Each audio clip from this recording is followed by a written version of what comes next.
Shannon Seban, bonjour. Bonjour. Bienvenue dans notre circonscription. On est dans la 4e circonscription de la Loire. J'ai beaucoup de questions à vous poser. La première, elle est toute simple, c'est de vous connaître un peu plus. Si vous pouvez non pas nous dérouler votre CV, mais nous parler un petit peu de vous pour nous permettre de mieux vous connaître. Bien sûr. Bonjour à toutes et à tous, je m'appelle Shannon Seban, je suis née à Bagnolet, en Seine-Saint-Denis, une ville dans laquelle j'ai grandi avec ma famille, avec mon père, avec ma mère ainsi qu'avec mes frères. J'ai fait une grande partie de mes études dans la région Auvergne-Rhône-Alpes, plus précisément à Lyon, à l'EM Lyon ainsi qu'à l'université Lumière Lyon 2, avant de rejoindre Paris où j'ai travaillé pour certains membres du gouvernement, tout d'abord auprès d'Olivier Véran qui était en charge des solidarités et de la santé, avec qui j'ai pu aborder notamment les gestions de la crise de la Covid-19 en lien notamment avec le personnel soignant. Ensuite auprès de Christelle Dubos qui était secrétaire d'État en charge notamment du tissu associatif.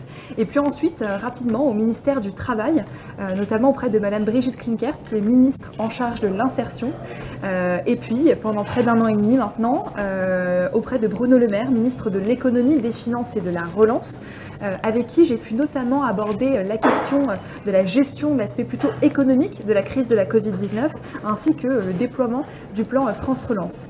J'ai par ailleurs une expérience européenne, puisque j'ai travaillé au Parlement européen pendant à peu près 1 an, et puis une expérience de terrain, puisque j'ai été élue conseillère municipale à Rosny-sous-Bois, ville dans laquelle j'ai grandi avec mes parents. Donc vous avez déjà un beau CV. Qu'est-ce qui vous a donné, qu'est-ce qui vous a décidé, quelle a été l'envie, le déclencheur même presque, de faire de la politique? Vous savez, moi ce que je dis toujours, c'est que je ne suis pas issue d'une famille de politique. Mes parents sont commerçants, mon père vendait des ampoules, ma mère vend du prêt-à-porter pour hommes, mais on a toujours eu le sens du travail et le sens du service aux autres. Beaucoup d'altruisme, beaucoup de valeurs de générosité m'ont été inculquées de par mes parents, et c'est aujourd'hui ce qu'on m'a transmis que je souhaite aujourd'hui mettre au service des autres. Je dis souvent que j'ai le sens du service qui m'est chevillé au corps. Je dis souvent que j'ai le sens du service qui fait partie de mon ADN. Et un engagement en politique, c'est aujourd'hui ce qui vous permet d'être utile et de pouvoir rendre la monnaie de votre pièce à celles et ceux qui vous ont fait confiance. Donc je me suis toujours dit que je voulais faire de la politique, c'est ce que j'aime parce que je me sens utile, j'aime écouter, j'aime entendre, j'aime comprendre les préoccupations des uns et des autres pour ensuite trouver des réponses. J'ai eu effectivement, comme je l'ai dit en début d'interview, une expérience d'élu à Rosny-sous-Bois, donc en Seine-Saint-Denis, je ne m'en cache pas, et ça m'a permis effectivement de commencer à prendre conscience des enjeux et des problématiques de chacune et de chacun. Et puis aujourd'hui, effectivement, je me présente au nom de la majorité présidentielle dans la 4e circonscription de la Loire, une circonscription qui me tient à cœur et j'y ai effectivement un attachement très fort. Un attachement tout d'abord personnel puisque j'ai passé une grande partie de ma jeunesse dans la région Auvergne-Rhône-Alpes où j'ai étudié, et puis un attachement plus personnel on va dire puisque j'ai toujours sillonné le Pilat avec mon père qui malheureusement n'est plus de ce monde et notamment avec mes amis qui habitent toute la circonscription. Donc j'ai des amis à Firminy, à Pébussin, à Saint-Genès-Malifaux, à Saint-Just-Saint-Rambert. Donc aujourd'hui, revenir dans cette circonscription, c'est pour moi un symbole très fort et je compte bien mettre toute mon énergie au service des habitants de cette circonscription. Justement, on est sur un point, je vais dire entre guillemets délicat. Comment on se retrouve, allez, je vais le dire le mot, il faut le dire, parachuté dans la 4e quand on n'est pas de la région? Comment ça s'est passé? Ce que je veux vous dire, c'est que j'entends les accusations de parachutage. C'est pas des accusations, c'est juste des mots. Hein, non, bien sûr. C'est pas non plus... Je veux dire, moi je les entends, je les comprends et je les écoute surtout avec beaucoup d'humilité. Ce que je veux dire, c'est que quand on est parachuté, vous dites, il faut dire les choses telles qu'elles sont. C'est le mot qu'on employait avant, quand on faisait de la politique gauche-droite. Oui. Maintenant, tout a changé, donc on est prêt à entendre un nouveau discours. Non, ce que je veux dire, c'est que pour moi, un parachutage, c'est quand on cherche à s'implanter dans une circonscription qui est tout à fait ouverte pour la majorité présidentielle. En l'occurrence, quand on regarde les scores en agrégé sur toute la circonscription, il s'avère que dans la 4e circonscription de la Loire, Emmanuel Macron n'a pas effectué ses meilleurs scores, puisque c'est Marine Le Pen qui est arrivée en tête avec de mémoire, je crois, 27,5% des suffrages. Emmanuel Macron est autour des 24, en 2e position au premier tour, et puis vous avez ensuite Jean-Luc Mélenchon. Ce que je veux dire, c'est que si véritablement j'avais voulu tenter un parachutage, j'aurais choisi d'emblée une circonscription dans laquelle Emmanuel Macron avait effectué ses meilleurs scores. Alors là, c'est pas le cas.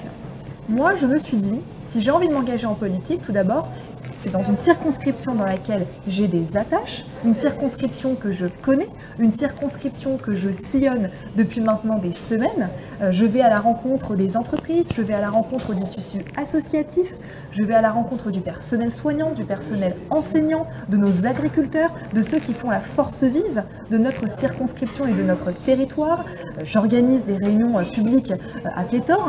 Aujourd'hui, j'ai déjà à ce jour tenu pas moins de 5 réunions publiques sur toute la circonscription, du Forez au Pilat en passant par la vallée de l'Ondaine. Je continuerai dans les prochaines semaines et jusqu'au premier tour. On sera effectivement au premier tour, au 12 juin, j'aurais pu tenir ainsi 15 réunions publiques. Donc ce que je veux dire, c'est que je fais une campagne de terrain, je suis active, je ne fais pas une campagne en pantoufles, il faut le dire. Je travaille, dur, c'est vrai, mais je concerte.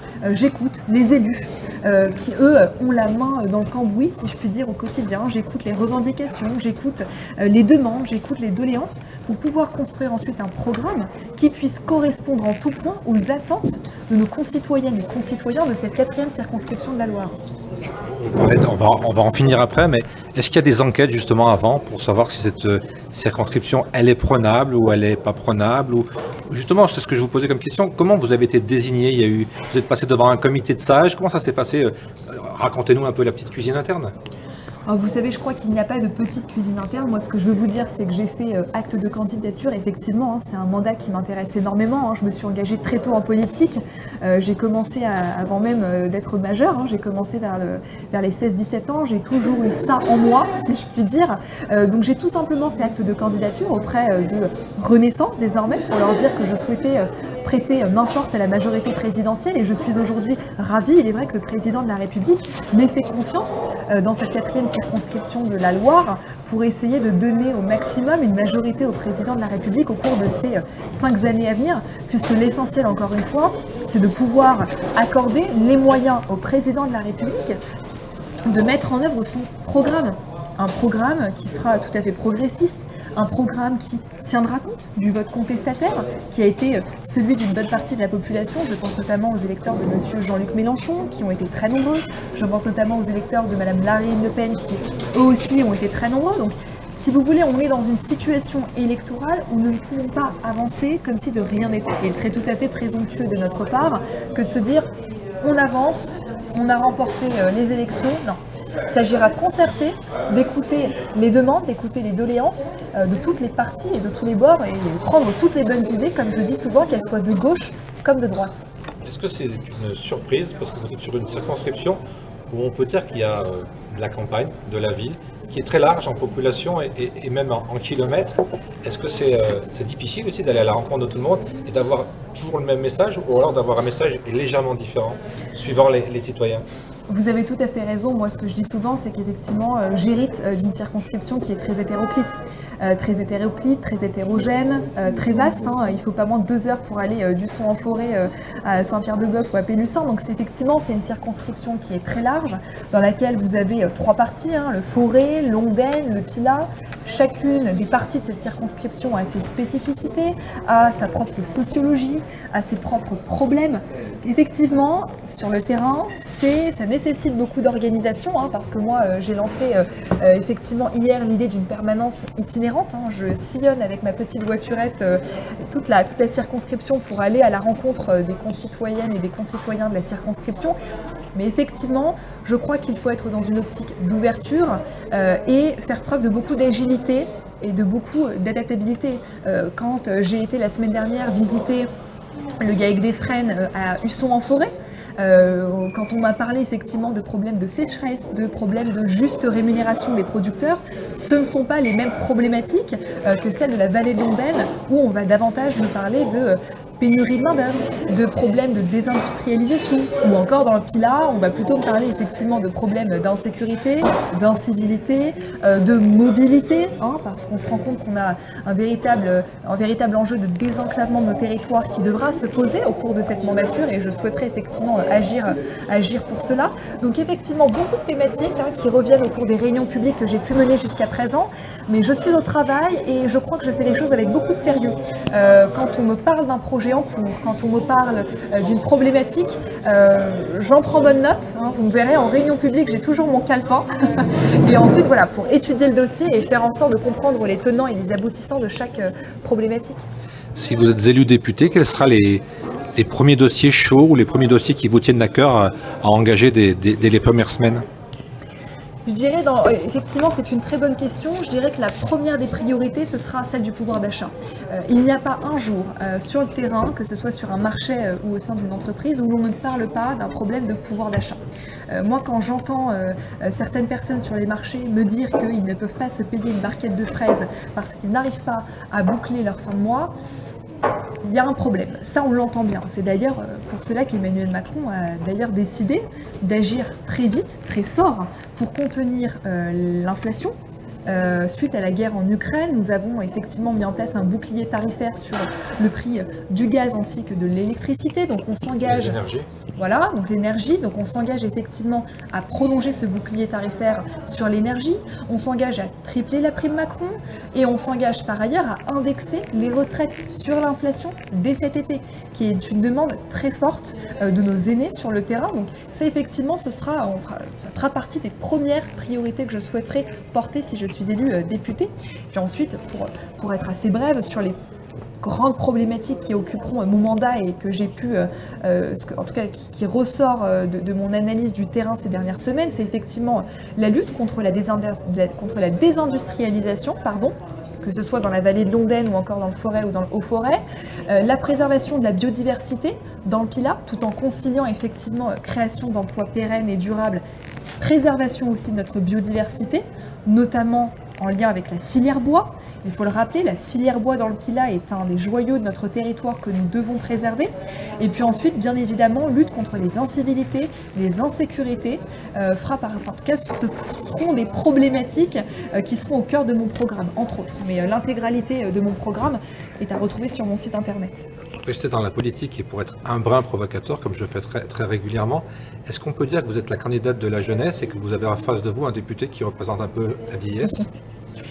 Vous savez, Dino Cinieri, j'ai eu l'occasion effectivement de le rencontrer à pas mal d'événements publics ces dernières semaines. Il a fait du bon boulot, il faut dire ce qu'il est.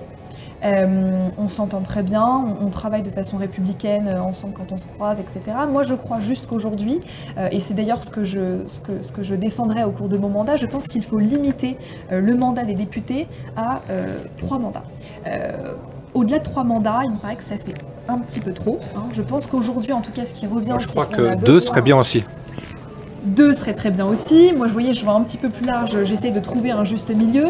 En revanche, je pense qu'effectivement, se présenter pour un 5e mandat, c'est-à-dire siéger, si cela venait à arriver, un quart de siècle à l'Assemblée nationale, ça me semble un petit peu beaucoup. Je crois qu'il y a un juste milieu et qu'effectivement, vous dites, il est temps d'apporter un nouveau souffle à notre circonscription. Il est temps d'apporter un petit peu de jeunesse, de dynamisme, pour ne pas tomber effectivement dans une circonscription qui reste par ailleurs à la main d'une personne qui siège dans l'opposition, il faut le dire. Donc moi, effectivement, aujourd'hui, je me présente dans cette 4e circonscription de la Loire, encore une fois avec beaucoup d'humilité, avec un sens de responsabilité qui est très fort, parce que je suis consciente des enjeux et des difficultés de notre circonscription. Il y a du travail, il faut le dire, mais c'est forte de mes compétences, forte de mon expertise, forte de mon dynamisme et avec les habitants de cette 4e circonscription que je veux travailler pour donner un nouveau souffle à notre circonscription et lui donner les moyens de pouvoir attirer nos jeunes sur la circonscription. Vous représentez la jeunesse, on l'a dit. Qu'est-ce que vous allez faire? Qu'est-ce que vous allez mettre en œuvre pour justement cette jeunesse dans l'Ondaine et dans le Pilat? Quels sont l'avenir? On parle d'emploi, on parle de sécurité, tous les thèmes finalement que tout le monde dégage. La jeunesse, est-ce que ça va être au cœur de votre ambition et de votre mandat? Je dirais effectivement, inévitablement, je pense que la jeunesse sera au cœur de mon programme. Il faut tout d'abord prendre conscience de ce qui se passe dans la vallée de l'Ondaine. La vallée de l'Ondaine, je pense notamment à Firminy, à la Ricamarie, au Chambon-Feugerolles, ont été de tout temps des villes industrielles. Malheureusement, sur le terrain, on se rend compte qu'on a aujourd'hui des pénuries de main-d'œuvre. Je pense notamment, pas plus tard qu'avant-hier, j'étais chez Blaise Frères, au Chambon-Feugerolles, leader mondial dans la fabrication de lames d'escrime. Ici, au Chambon-Feugerolles, c'est une pépite pour notre territoire. Alors, force est de constater qu'on a des pénuries de main-d'œuvre, on a des problèmes de recrutement. Pourquoi ?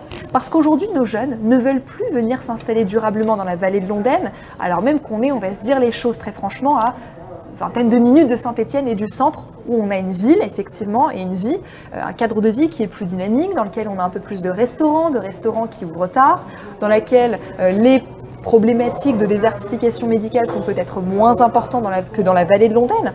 Donc moi, ce que je veux dire, c'est qu'on a les moyens de faire de notre circonscription un territoire attractif pour nos jeunes.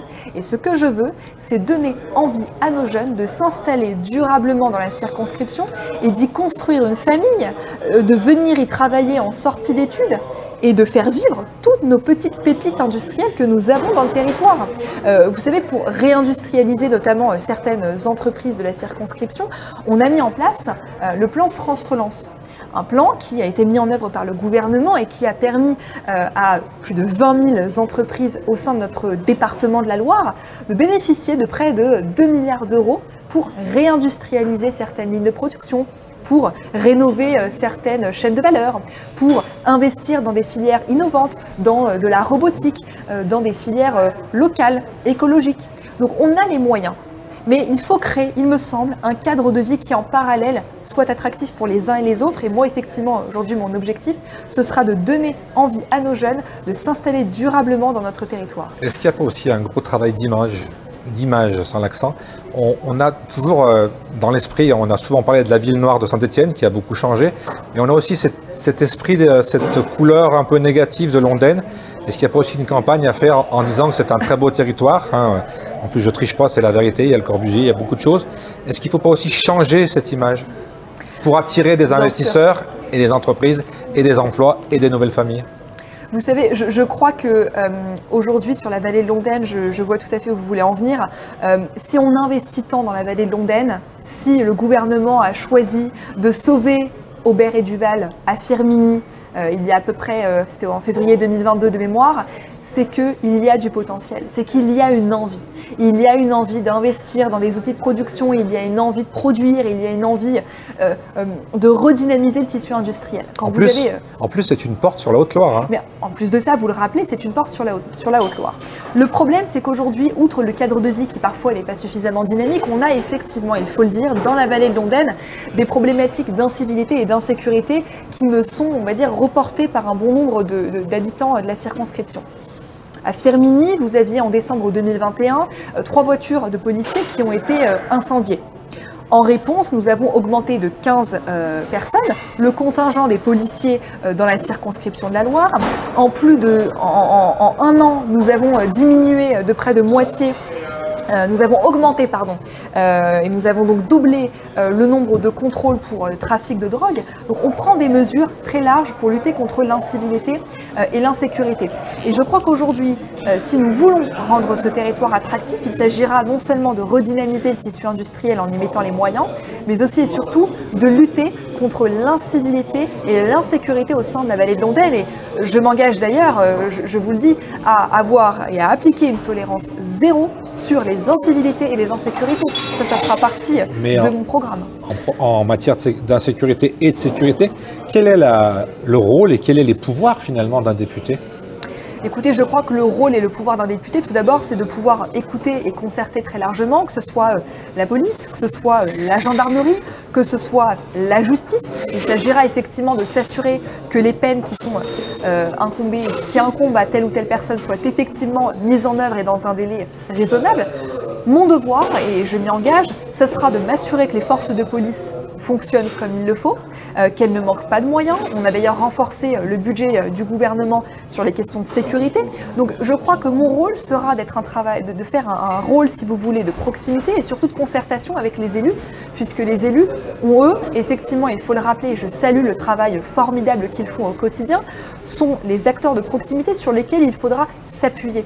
Donc je serai la députée de terrain, la députée de l'écoute, du dialogue, de l'action concrète, de la proximité avec les élus et les habitants de la circonscription pour pouvoir mettre un terme au cambriolage qui ne cesse de grandir sur notre circonscription ou encore aux petites incivilités. Face à la délinquance, est-ce que la réponse, c'est toujours plus de policiers ou ce ne serait pas aussi, j'ai envie de vous dire, d'autres axes de réflexion comme créer des projets où tout le monde serait ensemble et tirerait dans le même wagon, dans le même sens? Il n'y a pas des projets à créer? Parce que zéro impunité, répression, incivilité. Ça fait 50 ans que je l'entends et je vois que ça ne change pas. Est-ce qu'il n'y a pas des... On voit des jeunes formidables. On voit des choses qui sont fantastiques des fois. Bien sûr. On se dit mais pourquoi il n'y en a pas plus? Est-ce qu'on ne peut pas développer des projets? On ne va pas toujours se taper dessus, non? Je suis complètement d'accord avec vous et j'ai envie de vous dire par ailleurs que je crois que les mesures qu'on met en œuvre actuellement, ce sont des mesures pour limiter la casse, ce sont des mesures pansement. Mais effectivement, et ça je le porte au cœur de mon programme, vous le verrez, je pense qu'il faut soigner le mal à la racine. Et je pense très sincèrement que cela coûte toujours moins cher de prévenir que de guérir. Donc effectivement, ça fait 50 ans qu'on prévient. Ces jeunes-là, moi je peux vous le dire, je suis issue d'un département dans lequel j'ai été élue, la Seine-Saint-Denis, où 36% de la population a moins de 25 ans. Et où les problèmes de délinquance, malheureusement, étaient très nombreux. Donc je sais de quoi je parle. Quand vous allez effectivement voir ces jeunes, vous le dites, ce sont des jeunes qui ont du talent, ce sont des jeunes qui ont de l'envie, ce sont des jeunes qui ont envie de travailler, mais qui attendent qu'on puisse leur donner leur chance. Il manque un projet. Donc, on a mis en place ce qu'on appelle le contrat engagement jeune, qui est un prolongement de la garantie jeune et qui permet à tout jeune, aujourd'hui de 18 à 25 ans, de pouvoir bénéficier d'un revenu pouvant aller jusqu'à de mémoire 800 € contre 15 à 20 heures de formation par semaine. Et il faut dire que jusqu'à présent, ce contrat d'engagement jeune fonctionne très bien dans la circonscription, les retours sont très bons. Vous voyez, on est d'accord déjà sur un point. On est d'accord déjà sur un point. Sur l'apprentissage par ailleurs, on a eu pas moins de 720 000 contrats d'apprentissage qui ont été signés en 2021 sur tout le territoire français. Dans le département de la Loire, c'est plus de 4 000 contrats d'apprentissage qui ont été signés en 2021. Donc on voit qu'il y a quand même une volonté de retour au travail. Moi, je suis contre la stigmatisation systématique et contre l'entretien des stéréotypes et des clichés. Je ne veux pas qu'on tombe dans à la vallée de l'Ondaine, délinquance, insécurité, incivilité, jeunes décrocheurs, ils ne veulent pas travailler, ils profitent du système. C'est faux. C'est faux parce que des jeunes qui veulent entreprendre, des jeunes qui veulent aller sur le terrain, des jeunes qui veulent travailler, il y en a. Il suffit juste de leur donner confiance et je crois à cet égard que l'apprentissage, que l'alternance, qui fonctionne très bien sur notre territoire, doivent continuer à prospérer et nous devons les encourager pour faire vivre notre jeunesse. On parle de pouvoir d'achat, de la sécurité. J'aimerais qu'on revienne aussi sur un sujet qui est aussi primordial dans cette vallée, c'est la santé, c'est les hôpitaux, c'est les infirmières, c'est les médecins. Comment on fait là aussi pour que, allez, je vais être encore provocateur, qu'on ait l'impression que tout va bien?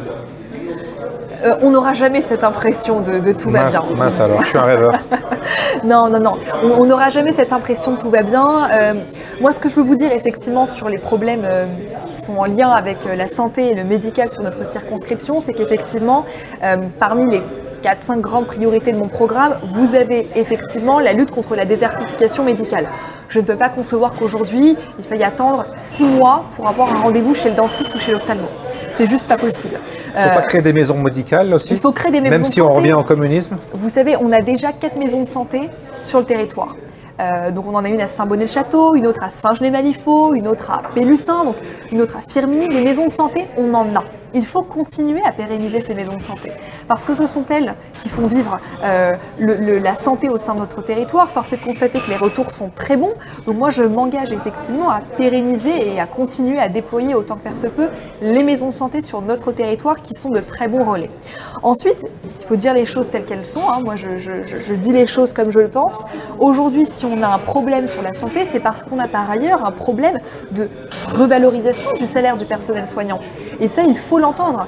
C'est d'ailleurs pour cela que le ministère des Solidarités et de la Santé avait mis en place le Ségur de la Santé qui permettait justement de revaloriser le salaire du personnel soignant. Pour moi, c'est essentiel. On ne pourra pas remettre aujourd'hui les gens au travail, qui plus est dans un métier, dans le cadre de la santé, qui est un métier très physique, il faut le dire, et je tiens d'ailleurs à votre antenne ou à votre micro à saluer très sincèrement le travail qui a été celui du personnel soignant pendant la crise de la Covid, qui ont travaillé jour et nuit pour continuer à faire vivre notre pays, qui ont continué à travailler jour et nuit pour sauver des vies, et je crois qu'aujourd'hui nous leur devons quelque chose. Donc on continuera à travailler de concert avec les professions pour trouver les solutions qui permettent au personnel soignant de vouloir retourner sur le terrain et de travailler. Est-ce que vous serez une députée qui sera très souvent à Paris ou vous serez aussi là, comme on dit souvent à Saint-Étienne, les mains dans le cambouis? J'aime beaucoup cette expression de main dans le cambouis car je crois qu'elle Elle date un peu, je vous avoue. Elle date un peu, mais je la trouve parfaite. Et vous savez, des fois, il ne faut pas chercher ailleurs. Quand on a une expression qui dit bien les choses, faisons simple. On m'a toujours définie, et il est vrai, je me définis comme étant une femme de terrain. Quand on me demande pourquoi est-ce que tu veux te présenter pour être députée, j'ai envie de dire que c'est parce que j'aime le terrain, j'aime le contact humain, j'aime écouter, j'aime échanger, j'aime comprendre, j'aime trouver des solutions. Et je crois que pour cela et pour pouvoir être une députée utile et une députée efficace à ma circonscription, si je veux pouvoir impulser le nouveau souffle que je souhaite aujourd'hui porter pour la 4e circonscription de la Loire, je me dois d'avoir une permanence tout d'abord fixe, qui soit effectivement à mi-chemin entre la vallée de l'Ondaine, le Forêt et le Pilat, et par ailleurs une permanence itinérante. C'est d'ailleurs ce que j'ai lancé hier. J'ai lancé une permanence itinérante et je sillonne de jour en jour toute la circonscription, sans oublier aucune des communes de notre circonscription pour aller à la rencontre de nos concitoyennes et de nos concitoyens. Donc effectivement, je m'installerai ici, je le dis à votre micro, ma résidence principale sera dans la 4e circonscription de la Loire, et puis j'irai à Paris, et notamment à l'Assemblée nationale, quand il s'agira de porter la voix des concitoyens à l'échelle nationale et à l'Assemblée nationale. Mais bien évidemment que je m'installerai dans la circonscription et je construirai ma vie ici. Est-ce que être une députée de la majorité présidentielle, au bout de 3 interviews dans la journée, on commence à fatiguer, est-ce que être donc députée de la majorité présidentielle, ça permet de faire remonter les dossiers ou les problèmes plus vite? Je vais vous dire que oui. On entend souvent cet argument, voter pour une députée de la majorité présidentielle, voter pour un député de la majorité présidentielle, donner au président de la République la chance de pouvoir mettre en œuvre son programme. Ce ne sont pas que des belles paroles, c'est une réalité. Quand je travaillais auprès de Bruno Le Maire ou notamment auprès d'Olivier Véran au ministère de la Santé, force est de constater que j'occupais les postes de chef adjoint de cabinet dans ces 2 fonctions. Quand je recevais des courriers d'un député de la majorité qui me relaie effectivement les problématiques de telle ou telle personne, on va dire qu'un député de la majorité a toujours plus de poids. Bien évidemment qu'un député de la majorité a toujours plus de poids puisqu'il a un réseau.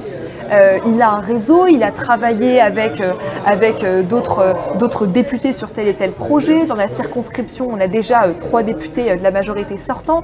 On crée des liens. C'est toujours plus utile, c'est toujours plus efficace. Et puis par ailleurs, c'est utile parce qu'encore une fois, voter pour un député de la majorité présidentielle, et ça je le crois, c'est pouvoir appliquer très rapidement les mesures que nous souhaitons porter sur le pouvoir d'achat notamment. Et c'est une attente très forte des Françaises et des Français. Quand vous regardez les priorités, les priorités qui occupent, si vous voulez, nos concitoyens en première position, vous avez bien évidemment le pouvoir d'achat. Il est important de pouvoir agir très vite et fort, et en ayant une majorité, nous avons la possibilité de mettre en œuvre ce programme très rapidement. Donc si je fais un résumé, une analyse rapide de ce que vous m'avez dit, déjà j'ai noté votre dynamisme, mais j'ai l'impression que vous allez faire bouger cette circonscription. Je ne suis pas venue ici pour faire du tourisme. Ça, je tiens à le dire. Ouais, si vous voulez, le Corbusier, ça se vide assez rapidement quand même. Non, je ne suis pas venue ici pour faire du tourisme. Je suis venue ici pour mettre au service des habitants de la circonscription tout mon dynamisme, toute mon énergie. J'ai démissionné de mes fonctions auprès de Bruno Le Maire pour pouvoir me consacrer à la circonscription parce que j'y crois et parce que je crois que cela fait maintenant 20 ans malheureusement que nous siégeons dans l'immobilisme et qu'il est temps désormais de donner un nouveau souffle à notre circonscription, de travailler avec les habitants de la circonscription pour créer de nouveaux projets, pour réfléchir à ce qui va, ce qui ne va pas et hésiter à dire quand ça ne va pas. C'est pas parce que je suis la candidate de la majorité présidentielle que je ne peux pas discuter avec les uns et les autres, que je ne peux pas prendre toute bonne idée, qu'elle soit de la gauche ou de la droite. Donc aujourd'hui, je me présente au suffrage des électeurs avec beaucoup d'humilité, beaucoup de conviction, mais surtout beaucoup de dynamisme et d'envie de changer les choses. J'ai une question doublement politique. Si vous êtes battue ou si vous êtes gagnante, est-ce que ça sera un tremplin pour l'avenir, pour votre carrière politique? Et si vous êtes battue, est-ce que vous retournez loin de chez nous? Non, écoutez, sur cette question-là, moi ce que je vous dirais, c'est que rien n'est jamais écrit. On est bien d'accord. Rien n'est jamais écrit. Je fais les choses avec beaucoup de sincérité, avec beaucoup d'authenticité. Et je crois que c'est ce qui marche, hein, c'est ce que lisent les habitants de la circonscription sur le terrain. Ils voient que je me démène, hein, je ne me ménage pas.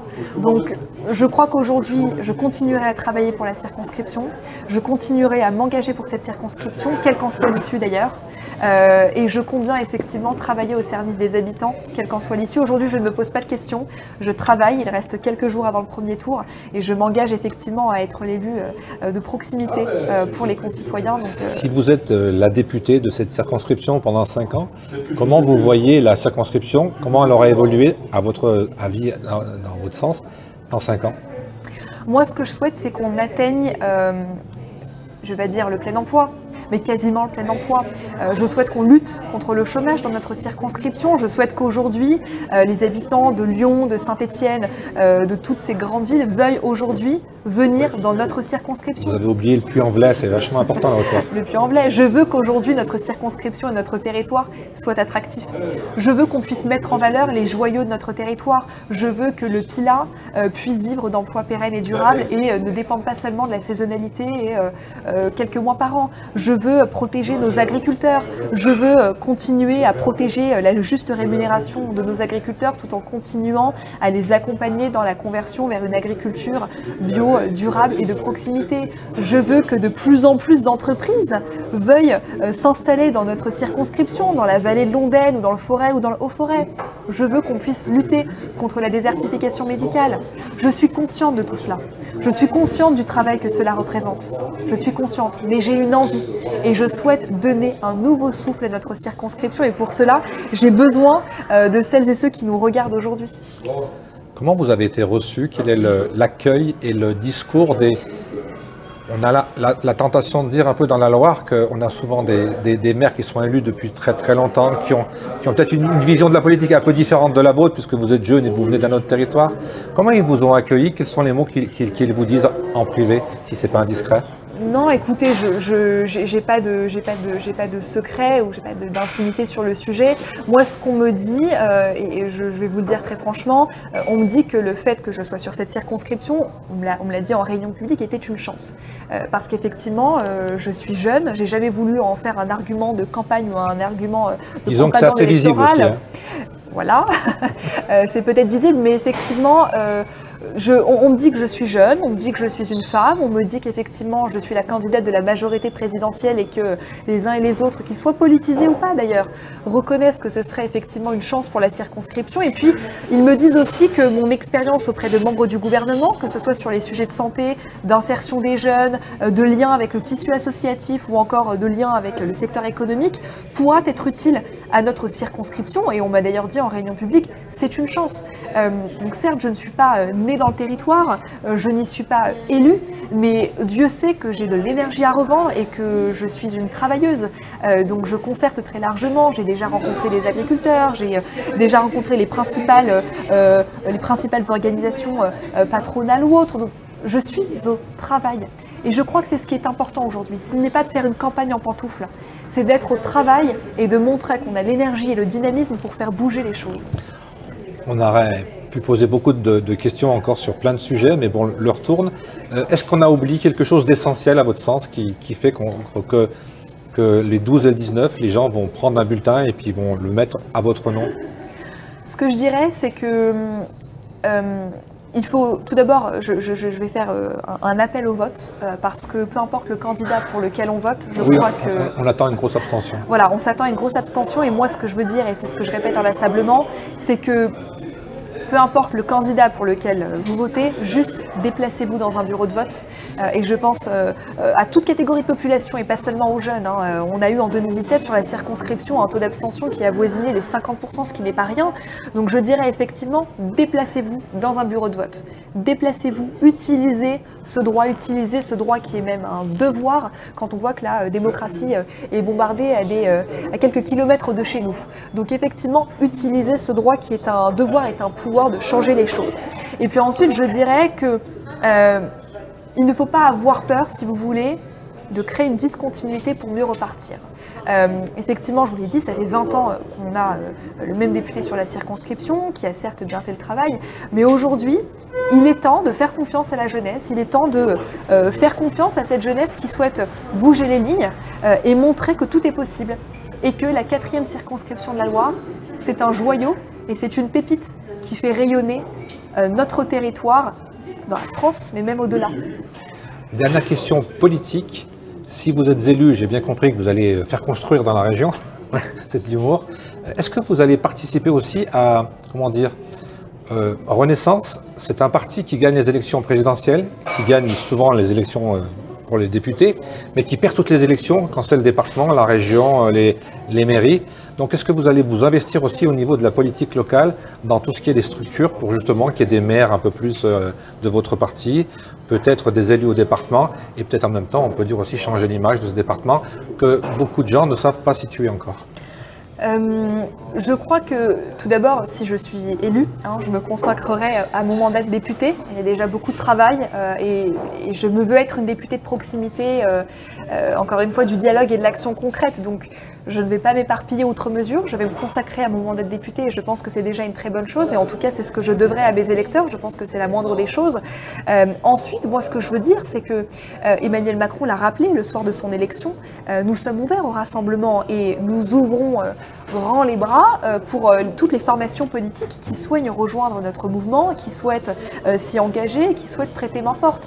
Donc là-dessus, moi ce que je dirais, c'est que je n'irai pas travailler d'arrache-pied du matin au soir pour essayer, je vois où vous voulez en venir, attraper à droite à gauche, essayer de ramener dans la majorité. D'avoir des élus de terrain, quoi. Bien sûr, mais c'est important parce que si nous avons une majorité, nous pouvons travailler plus facilement. En revanche, je continuerai à travailler avec les élus, qu'ils soient de droite comme de gauche. Il en va aussi de mon devoir et c'est le rôle d'un député que de pouvoir s'asseoir à une table et de pouvoir discuter avec les élus, peu importe l'obédience politique. Et c'est d'ailleurs ce que je fais depuis des semaines. Je vais rencontrer des maires au sein de notre circonscription, qu'ils soient de droite comme de gauche. Donc je serai dans une optique de rassemblement, d'écoute, de respect dans les valeurs républicaines et puis nous verrons comment les choses se décantent. Mais tout d'abord, au travail sur le terrain, c'est déjà très bien. Donc j'ai inscrit les mots travail, dynamisme, parce que j'ai presque envie de vous, par humour encore une fois, vous poser une question si vous n'avez pas des origines italiennes, parce que vos mains bougent beaucoup. Et vous qui êtes une habituée à la politique, vous savez que les mains, il faut les laisser un peu tranquilles, parce qu'on se perd quand on vous suit, tellement il y a du dynamisme. Non, mais je ne contiendrai jamais mon dynamisme. Je fais du théâtre depuis l'âge de 7 ans. Effectivement, j'ai été habituée à parler avec les mains. Parler avec les mains. Mais je ne contiendrai jamais mon dynamisme, ça fait partie de mon identité et puis je crois qu'il faut rester soi-même. Donc effectivement, j'ai cette tendance-là.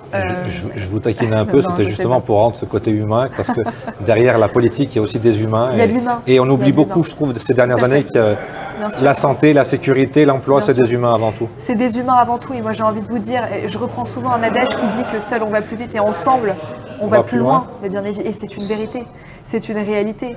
Moi, cette campagne-là, je ne la fais pas seule. J'ai quand même une équipe autour de moi qui m'aide à avancer, une équipe que je tiens à saluer d'ailleurs. Aujourd'hui, on avance ensemble, on échange des idées. Ce programme-là, le programme de ma campagne électorale, je ne l'ai pas fait toute seule un samedi soir dans mon bureau. Je l'ai fait au gré de mes rencontres et de mes réunions publiques sur le terrain, au gré des habitants du Forêt, au gré des habitants de mes échanges avec les habitants de Londaine et du Pilat. Donc on ne fait rien seul. Et c'est d'ailleurs pour cela qu'un de mes slogans de campagne, c'est « Avec vous », c'est « Ensemble ». Ensemble, nous avons les moyens de donner un nouveau souffle à notre circonscription les 12 et 19 juin prochains. Et ben on se donne rendez-vous, et surtout aux électeurs, le 12 et le 19 juin. Et puis si vous êtes élu, on se donne rendez-vous plus tard pour aborder d'autres sujets. Avec grand plaisir. Bonne chance. Merci à vous. Et merci à vous de vous être déplacé devant les caméras de notre média. Merci beaucoup, merci de votre accueil. Au revoir. Au revoir.